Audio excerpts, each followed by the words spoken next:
The big question right now is, how do we fight back? Laura, before we had the breaking news, you were explaining the cyber world that we now live in. As opposed to this physical world, we have rules, we have walls, we have physical barriers, we have speed limits. How do we fight back? Where do we establish rules of the road, if you will, in the cyber world? We start by simmering down the temperature about how we talk about some of this. And the key here, and let's go to the statement that just broke a few minutes ago. The key here is to really understand what has happened in each different incident that we're talking about. Same thing that we do when something bad happens in the real world, right? So with this, with the New York Stock Exchange, we're talking about, and all we know here from the people closest to the information is that there was a technical glitch. And like Dick Grasso said, we understand, based on people close and who have visibility, that this was a software glitch. We're not talking about a cyber attack here. And to jump into that kind of pastiche of fear about these incidents today would be premature. We want to understand what happened, and we want to share information about what the incident was. That's how we get to the bottom of these incidents. There's this thing, this human instinct or knee-jerk reaction that perhaps we can or cannot control.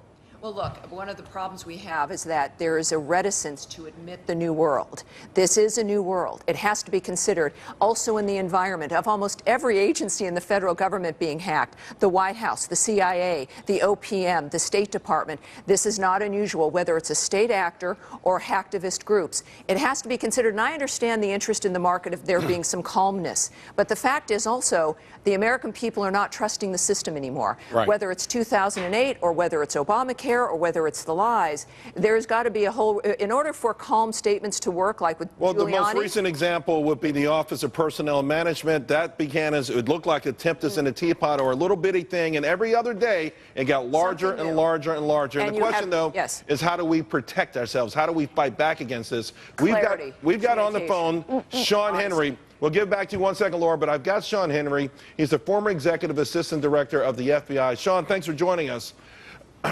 Thanks, Charles. Hey, Sean, simply, how do we protect ourselves? How do we fight back? A lot of people on the show tonight and most of the industry, it's all reactionary. After the damage has been done, they come in and clean it up. But how do we start preventing this?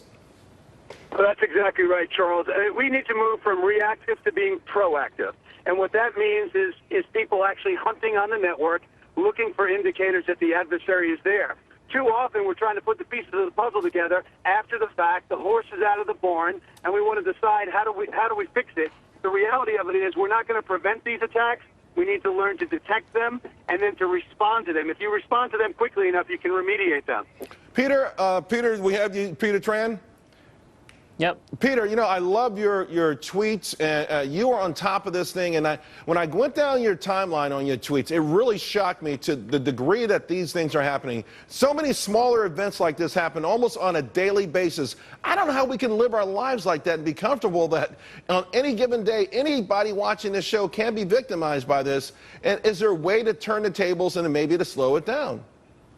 Yeah, so let me give you some context right off the bat. So for every second, statistically, there's varying statistics. For every second that goes by, there's roughly 387 pieces of malicious code that's introduced into the system. So you do the math, right? So that's billions over the course of a year. And I wanted to address Laura's point that we're way beyond awareness and sharing. It's like going information sharing in what happened to the OPM hack. It's like going to a movie, seeing it out of order, never seeing the ending. I mean, that's what we're left with as security in the security community. And to Sean's point, proactivity, so we measure similar to the VIX, right, volatility index in the market. So at RSA, we look at breach exposure time. So the longer the time that a hacker is in the network undetected, the greater the damage. So we're talking about configuration issue here for the New York Stock Exchange. And so potentially a configuration issue can be induced by a potential attacker that's been roaming free. We don't know that. Right. And an update or a patch that's left could leave an exploit, and we just don't know that. So picture this, going out into a blizzard with just your t-shirt and your shorts on, right? And it's a matter of time before frostbite kicks in. So the shorter you can get your breach exposure time. We know it's going to happen. And so, Laura, we've got less than a minute. I'm going to let you have the last word on this. We appreciate, and we understand, FireEye, you guys go in there after the fact, and you do your forensic work. But how do we stop this from happening? so that we don't all need to fire our eyes? And do we have to be a little bit more honest? Or can we take a leap of faith when even the anecdotal evidence starts to mount the way this is? Look, we're in there beforehand, too. We have products, right, that are detecting this. So you have to have, and back to the point, I'm not disagreeing with being proactive. Of course we need to get the right defenses in place here, right? You have to have the right mix of technology, expertise, intelligence to have any chance in securing your network. All right. That is clear, right? Let's leave it right there, Laura. We've got to go. Right. We love you. You're going to come back. You've been fantastic. Laura Galante, she's joined us from Washington, D.C. Here it is, guys. Let's step back a moment.